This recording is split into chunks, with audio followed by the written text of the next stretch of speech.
Maligayang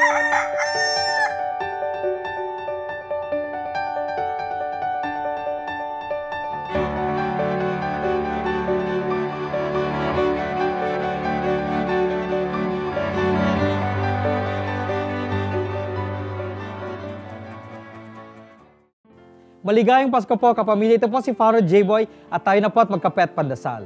May isang monghe na kilala sa pagiging mapagbigay. Araw-araw, pumupunta ito sa pintuan ng kanyang monasteryo upang pakainin ang mga pulubing na kaugalian ng hintayin ang monghe tuwing alas 6 ng umaga. Isang madaling araw, may nakita siyang anino ng isang tao sa kanyang kwarto.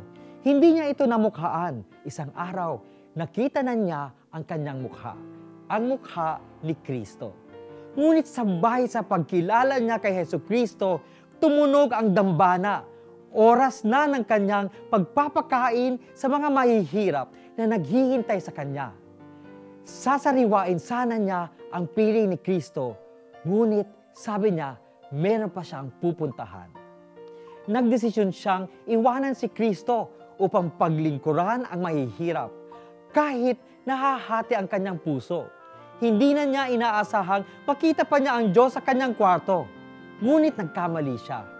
Mas maliwanag na ngayon ang mukha ni Kristo at ang wika, kung nanatili ka dito sa kwarto, ako mismo ang lalabas at hindi na kita babalikan. Ito ang ating ipagdarasal ngayong Pasko.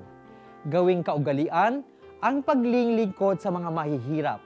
Sa ating tunay na pagmamahal sa kanila, makikita natin ang tunay na mukha ng Diyos. Maligayang Pasko po.